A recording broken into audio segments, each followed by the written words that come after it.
आगरा के सुमित शर्मा का एक सपना था कि वो भारत के लिए खेलें। कोशिश भी खूब दिल लगा कर करते थे, लेकिन उनकी छोटी बहन को सुमित की क्रिकेट किट का एक एक सामान खिलौना सा लगता था।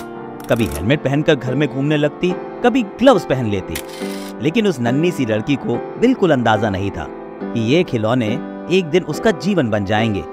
जो सपना भाई की आंखों में है, उसको हकीकत करना उसकी तकदीर में लिखा है।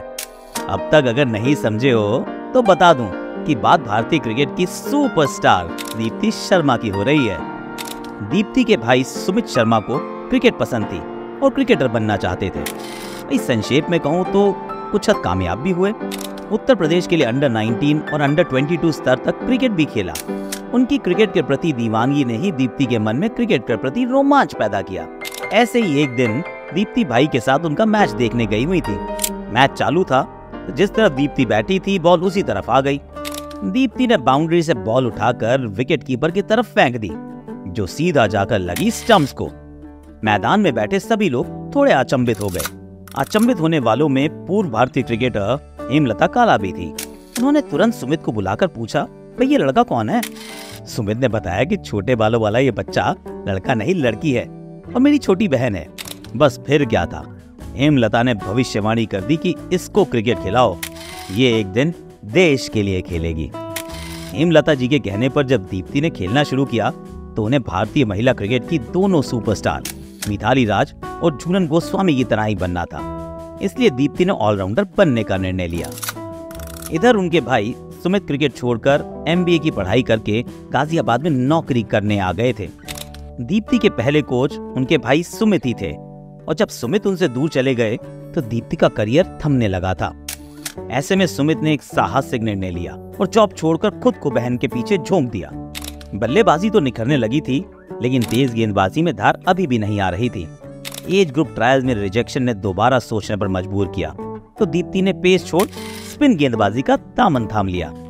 फिर क्या था, मंजिलें मिलती गई, इतिहास बनता गया। Deepti Uttar Pradesh age group cricket से रिजेक्ट हुई तो हेमलता की मदद से रेलवे की टीम के साथ जुड़ गई। हालांकि सफर छोटा ही रहा क्योंकि वहां रेगुलर स्थान बनाने की संभावना कम थी। इसके चलते बड़ौदा की तरफ रुख कर लिया, लेकिन बात वहां भी ज्यादा जमी नहीं। इसी दौरान दीप्ति झूलन के संपर्क में आई और झूलन के कहने पर उन्होंने बंगाल की तरफ से खेलना शुरू किया, जो अभी तक जारी है। पहले इस सीजन में बंगाल को प्लेट ग्रुप से निकालकर एलीट में लेकर जाने में दीप्ति का बहुत बड़ा योगदान था और उसके बाद उन्होंने कभी पीछे मुड़कर नहीं देखा। घरेलू क्रिकेट में शानदार प्रदर्शन के दम पर दीप्ति ने भारत के क्रिकेट में जगह बना ली और जल्दी जगह पक्की भी कर ली। बल्ले से दीप्ति एक वनडे मैच में 188 रन की पारी खेल चुकी हैं, जो भारत के लिए आज तक का एक पारी में सर्वश्रेष्ठ प्रदर्शन है। तो वहीं पूनम राउत के साथ उसी मैच में 320 रन की साझेदारी महिला क्रिकेट के किसी भी प्रारूप में किसी भी विकेट के लिए इतिहास की सबसे बड़ी साझेदारी है। तो वहीं एक दिवसीय क्रिकेट में भारत के लिए एक मैच में दूसरा सर्वश्रेष्ठ प्रदर्शन भी दीप्ति के नाम ही है, जब उन्होंने श्रीलंका के सामने 20 रन देकर 6 विकेट झटक लिए थे।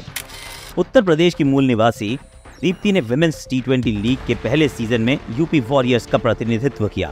उनका चयन वॉरियर्स ने 2.6 करोड़ रुपए में किया। यूपी वॉरियर्स को पहले ही सीजन प्लेऑफ में पहुंचाने में भी दीप्ति का अहम योगदान था। मौका था झूलन गोस्वामी के विदाई मैच का। भारत श्रृंखला में 2-0 की अजय बढ़त तो बना ही चुका था, लेकिन झूलन को आखिरी मैच में जीत के साथ विदाई देने की ललक पूरी भारतीय टीम में थी। झूलन को सभी दीदी जो कहते हैं। भारत पहले बैटिंग करते हुए जब 170 पर सिमटा तो लगा कि अब नहीं हो पाएगा, लेकिन फिर गेंदबाजों ने उम्मीद जगा दी और देखते ही देखते इंग्लैंड के 9 खिलाड़ी वापस चले गए। आखिरी विकेट था, जीत के लिए इंग्लैंड को चाहिए थे 17 रन। दीप्ति को बॉल दी गई। चालाक और सूझबूझ से भरी दीप्ति ने चार्ली डीन को नॉन स्ट्राइकर एंड पर बॉल फेंकने से पहले क्रीज छोड़ते हुए देख लिया था। बस फिर क्या था, अगली गेंद पर दीप्ति ने बॉलिंग एंड पर डीन को रन आउट कर दिया। हालांकि सब कुछ नियमानुसार ही तो था, फिर भी स्पिरिट ऑफ द क्रिकेट के नाम पर बहुत बवाल हुआ। लेकिन अब पछताए होत क्या जब चिड़िया चुग गई खेत। दीप्ति ने अपना काम कर दिया। डीन आंखों में आंसू लेकर सीधा मैदान से बाहर।